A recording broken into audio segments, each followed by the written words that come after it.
नमस्कार। पॉलिटिकल पंचायत देख रहे हैं आप। आपके साथ मैं हूं हिंगलाज दान। लोकसभा चुनाव में अब कुछ महीने का समय बचा है। इधर बीजेपी ने राजस्थान को 8 अलग अलग क्लस्टर में बांटकर राजेंद्र राठौड़ से लेकर के सतीश पूनिया जैसे सीनियर नेताओं को एक एक क्लस्टर की जिम्मेदारी दी और सिर्फ राजस्थान नहीं, पूरे देश के अंदर स्टेट वाइज इसी तरह से सीटों को क्लस्टर में बांटा है। और जनवरी के आखिरी महीने और फरवरी के फर्स्ट वीक में बीजेपी कैंडिडेट को लेकर के मोटे तौर पर हर सीट से 3-3 प्रमुख नामों को फाइनल कर लेगी, ताकि फरवरी एंडिंग और मिड मार्च तक आते आते मोटे तौर पर नामों को आला कमान अपने लेवल पर फाइनल कर सके। इसको लेकर के अलग अलग तरह पर अलग अलग स्तर पर सर्वे भी लगातार होते जा रहे हैं। आज बात राजस्थान की दौसा लोकसभा सीट की करेंगे कि आखिर दौसा में इस बार बीजेपी की तरफ से टिकट के प्रबल दावेदारों में कौन कौन है। हम वर्तमान समय के दावेदारों की बात करेंगे, लेकिन उससे पहले थोड़ा सा दौसा लोकसभा क्षेत्र का जो एक गणित है, लोकसभा क्षेत्र का जो पॉलिटिकल स्ट्रक्चर है, उसको समझने की कोशिश करते हैं। राजस्थान में हर लोकसभा सीट के अंदर 8 विधानसभा की सीटें आती है। राजस्थान में 200 विधानसभा की सीटें और 25 लोकसभा की सीटें, और इस लिहाज से 8-8 विधानसभा की सीटें आती है हर एक लोकसभा क्षेत्र के अंदर। दौसा के अंदर बस्सी और चाकसू, ये दो जयपुर जिले की जो विधानसभा सीटें हैं वो दौसा लोकसभा क्षेत्र में आती है। इसके अलावा एक विधानसभा सीट थानागाजी जो अलवर की है वो भी दौसा में आती है। तो दो जयपुर की और एक अलवर की, 3 ये विधानसभा, और दौसा जिले की खुद की जो 5 विधानसभाएं हैं ये मिलकर के 8 विधानसभा क्षेत्र दौसा में आते हैं।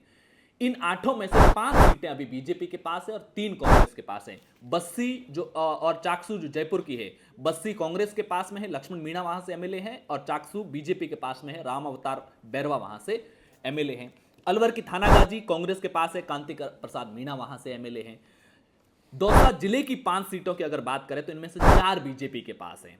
बांदीकुई भागचंद टाकड़ा बीजेपी के, महुआ राजेंद्र मीणा जो किरोड़ीलाल मीणा के भतीज है वो बीजेपी से, सिकराय विक्रम बंशीवाल है वो बीजेपी से, और दौसा शहर की जो सीट है वहां पर मुरारीलाल मीणा कांग्रेस के ही जो पहले भी वहां पर एमएलए थे, अशोक गहलोत सरकार मंत्री है, वो वहां पर एमएलए इस बार फिर से जीते हैं, और लालसोट से रामविलास मीणा बीजेपी के हैं। ये 8 सीटें जिसमें से 5 बीजेपी के पास, 3 कांग्रेस के पास में हैं। अब दौसा के इतिहास को लेकर के अगर नजर डालें 1952 से लेकर 2019 तक दौसा में कुल 19 बार लोकसभा के चुनाव हुए हैं। 2 बार बाईपोल हुए, 17 बार मुख्य चुनाव हुए, और इस 19 बार के चुनाव में 12 बार यहां से कांग्रेस जीती है। बीजेपी केवल 2 बार जीती है, एक 89 में जीती है और एक उसके बाद में जीती है 2014 के अंदर। 2019 में यहां से बीजेपी जीती, 3 बार यहां से बीजेपी जीत चुकी है। 2 बार यहां पर 12 बार कांग्रेस, 2 बार बीजेपी, और 1 बार यहां पर जनता पार्टी को जीत मिली है।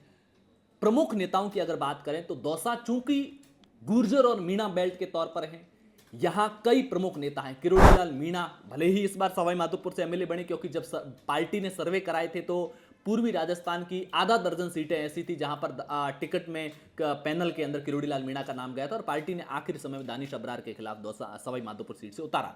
लेकिन किरोड़ीलाल मीणा के लिए दौसा का जो क्षेत्र है वो काफी अहम है, क्योंकि किरोड़ीलाल मीणा यहाँ के मीणा वोटर पर एक अच्छा प्रभाव रखते हैं।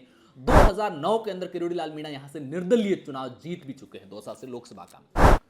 पायलट परिवार का एक तरह से राजनीतिक क्षेत्र रहा है दौसा।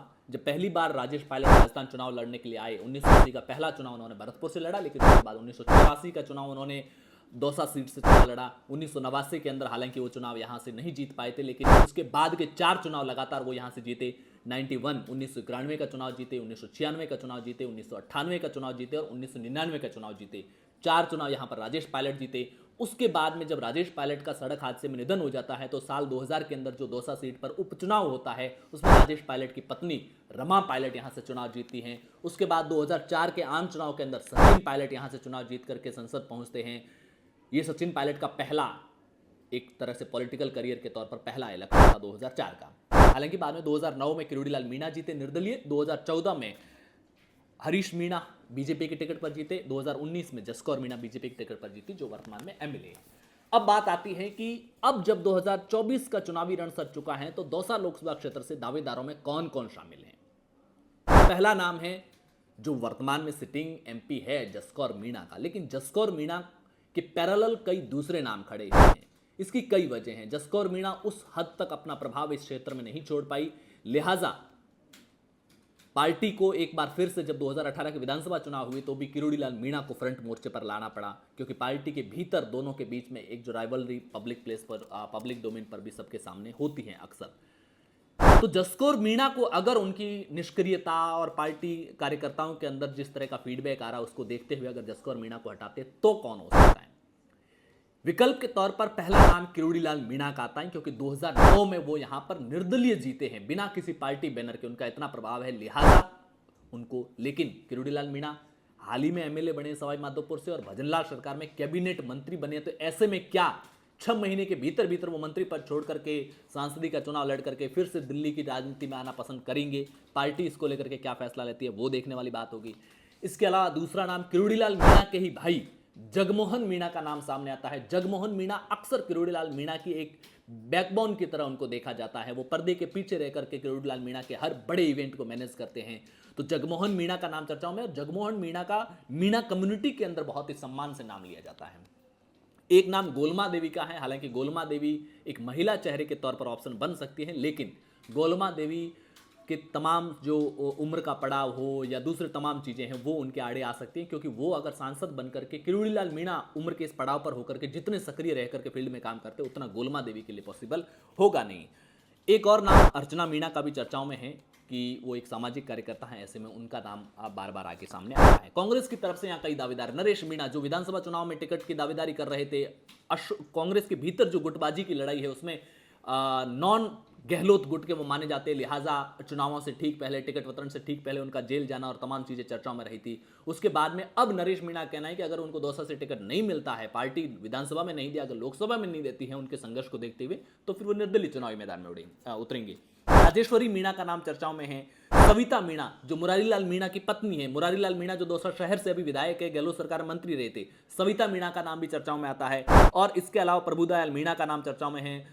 नमो नारायण मीणा जो पूर्वी राजस्थान का एक बड़ा नाम है मीणा परिवार के तौर पर, और आरडी मीणा, ये कांग्रेस की तरफ से नाम चर्चाओं में है। बीजेपी की तरफ से इस बार टिकट फाइनल को लेकर बीजेपी कोशिश कर रही है, क्योंकि बीजेपी के लिए एक बड़ी चुनौती ये है कि 2014 में बीजेपी ने राजस्थान में क्लीन स्वीप किया था, 25 की 25 सीटें जीती थी। 2019 में एक सीट आरएलपी एनडीए गठबंधन के कोटे में गई, लेकिन फिर भी उस एक गठबंधन की सीट और 24 अपनी मिलाकर के फिर से क्लीन स्वीप किया था, और 2024 के अंदर फिर से क्लीन स्वीप करना बीजेपी के लिए बड़ी चुनौती है। दौसा वो क्षेत्र जहां पर मीणा वर्सेस गुर्जर की एक पॉलिटिक्स होती रही है किसी दौर में, हालांकि पिछले 5-7 सालों में जिस तरह से किरोड़ी लाल मीणा और सचिन पायलट की पॉलिटिक्स आगे बढ़ी, गुर्जर और मीणा समाज के बीच की खाई काफी हद तक कम होने में कामयाब रही है। लेकिन ईआरसीपी का मुद्दा एक क्षेत्र में एक बड़ा मुद्दा है। हाल ही में केंद्रीय जल शक्ति मंत्री ने दिल्ली में एमपी और राजस्थान के अधिकारियों को बुलाकर के एक अहम बैठक ली थी, जिसके जरिए दोनों के बीच में एक आम सहमति बना करके ईआरसीपी का रास्ता प्रशस्त करने की कोशिश जरूर हुई थी। लेकिन पूर्वी राजस्थान में इस बार दौसा की सीट काफी अहम है, क्योंकि जो पूर्वी राजस्थान का पॉलिटिकल टेम्परेचर होगा वो दौसा को जरूर प्रभावित करेगा। दौसा में बीजेपी का परफेक्ट कैंडिडेट कौन हो सकता है, कांग्रेस की तरफ से ऐसा कौन कैंडिडेट हो सकता है जो बीजेपी के इस किले को, जो लगातार वो यहां से जीत रही है 2014, 2019 और उससे पहले भी, जो आज बीजेपी में किरोड़ी लाल मीणा वही 2009 में जीते थे, तो जो ये 15 साल का शासन है, कांग्रेस का जो सूखा है उसको कौन खत्म कर सकता है, कांग्रेस की तरफ से कौन परफेक्ट कैंडिडेट हो सकता है, इसको लेकर आपकी क्या राय है कमेंट बॉक्स में जरूर बताइए। पॉलिटिकल पंचायत पर पहली बार आए हैं तो सब्सक्राइब जरूर कीजिए। नमस्कार।